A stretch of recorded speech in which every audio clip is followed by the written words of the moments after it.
bisa juga panggil saya Rahma. Saya adalah mahasiswa semester 4 dari Fakultas Psikologi Universitas Muhammadiyah Profesor Dr. Hamka. Teman-teman, pada kesempatan kali ini saya mau menyampaikan sebuah topik mengenai fear of missing out. Tuh, teman-teman mungkin aja ada yang sudah pernah dengar, atau mungkin ada yang belum pernah dengar sama sekali, atau mungkin sebagian dari teman-teman ada yang lebih familiar kalau misalkan saya menyebutnya sebagai FOMO. Nah, sebelum masuk ke pembahasan mengenai FOMO ini, saya mau memberikan sedikit disclaimer nih. Teman-teman, sepanjang video ini mungkin saja ada kekeliruan ataupun ada salah-salah kata yang saya mohon untuk dimaafkan ya. Kalau gitu, yuk kita langsung masuk aja ke pembahasan. Nah, teman-teman, sebelumnya saya mau tanya dulu nih. Teman-teman pernah gak sih merasa misalkan habis melakukan sesuatu gitu ya, habis melakukan sesuatu, habis bekerja, atau mungkin habis mengerjakan tugas ataupun habis belajar gitu ya, terus teman-teman mau refreshing di media sosial gitu, pengen cari hiburan di media sosial. Cuma setelah berselancar di sosial media nih, bukannya malah makin merasa baikan, malah jadi makin merasa buruk, malah makin merasa sedih gitu, terus jadi tiba-tiba merasa iri, bahkan jadi merasa insecure. Misalnya teman-teman melihat postingan teman di Instagram lagi liburan, karena melihat hal ini terus membuat kita jadi ngerasa, kok bisa ya dia liburan, padahal saya sendiri di sini di rumah udah 1 tahun nggak kemana-mana gitu. Atau mungkin juga melihat postingan teman lagi di coffee shop, lagi ngopi-ngopi bareng sama teman-teman yang lain, terus habis itu buat kita jadi mikir kayak, kok enak banget sih dia, seneng banget bisa kumpul-kumpul sama temen, kayak nggak punya tugas sama sekali. Sedangkan saya di sini mikirin tugas, ada di depan laptop doang, padahal juga nggak tahu nih laptop harus diapain gitu kan, cuma ngeliat layar aja. Atau mungkin juga ngelihat postingan pengerjaan tugas teman gitu, progres teman mengerjakan tugas, terus karena ngeliat postingan itu jadi ngerasa, kok dia cepet banget ngerjainnya, kok bisa sampai sana aja, udah sampai sana aja gitu ngerjainnya, sedangkan saya di sini cuma segini-segini aja nih hasilnya gitu loh, belum banyak, bahkan setengahnya aja nggak ada. Kondisi seperti ini tuh yang disebut sebagai FOMO atau fear of missing out, dimana kecenderungan seseorang untuk selalu berusaha terhubung karena takut kehilangan momennya. Nah, FOMO ini juga diartikan sebagai ketakutan ketinggalan hal-hal yang menarik di luar sana, atau bisa dikatakan juga sebagai ketakutan untuk dianggap tidak kekinian dan ketakutan untuk tidak up to date gitu. FOMO juga dicirikan oleh adanya keinginan yang besar untuk tetap terus terhubung dengan apa saja yang ada di dunia maya. Jadi memang FOMO sendiri ini dipicu oleh media sosial, dan kita semua itu nggak mungkin nggak ada yang menggunakan media sosial gitu kan.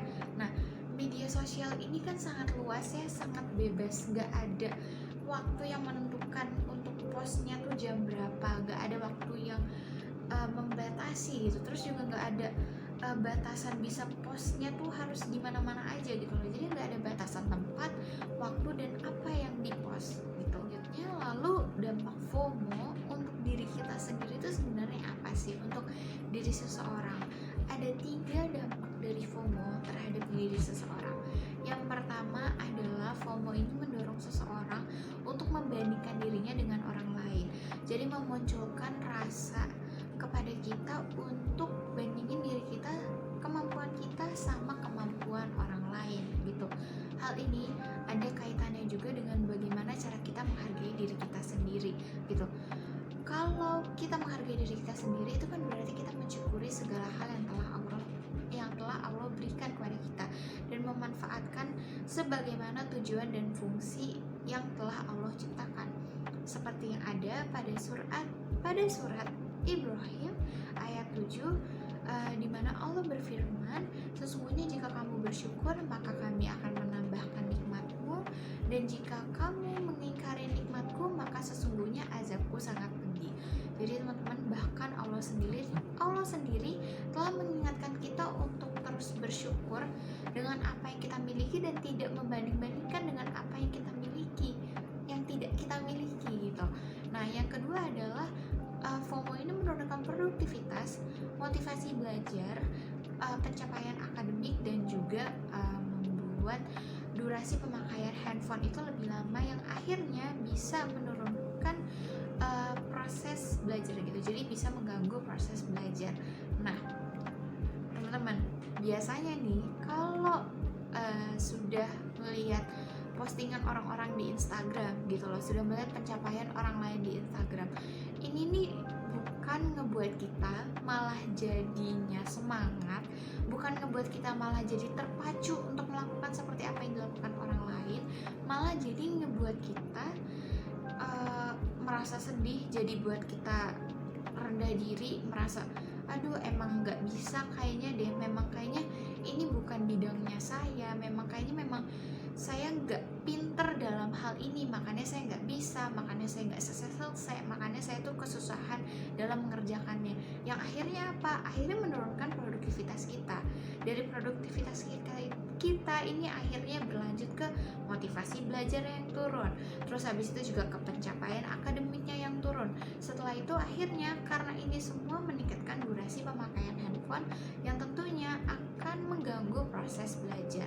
Nah, yang terakhir, yang ketiga adalah keadaan sosial dan emosi menjadi negatif gitu. Jadi seperti menimbulkan kebosanan dan juga kesepian.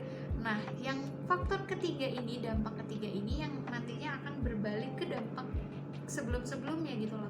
Karena adanya rasa kesepian, karena ada rasanya kebosanan, jadi akhirnya apa? Jadi buka media sosial melihat postingan orang, akhirnya apa? Menimbulkan FOMO. Jadi gitu aja muter siklus si FOMO ini yang menimbulkan dampak kepada diri kita.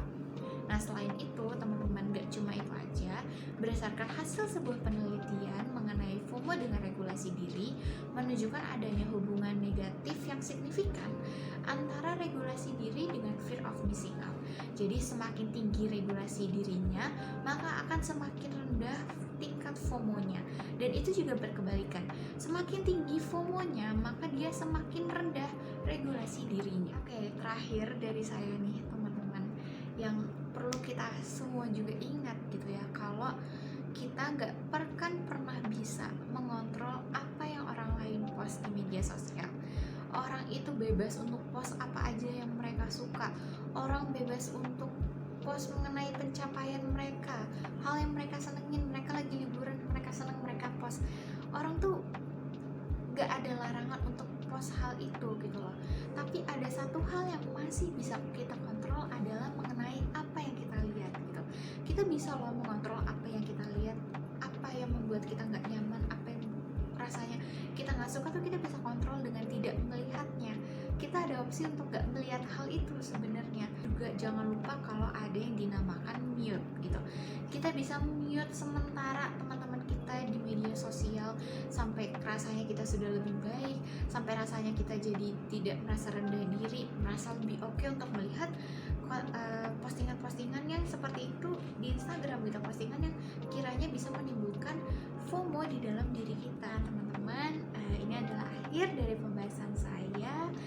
Mohon maaf kalau misalkan ada salah-salah kata, salah-salah penyebutan selama video. Kalau teman-teman suka sama videonya, boleh banget di like, boleh juga komennya. Sekian dari saya. Wassalamualaikum warahmatullahi wabarakatuh.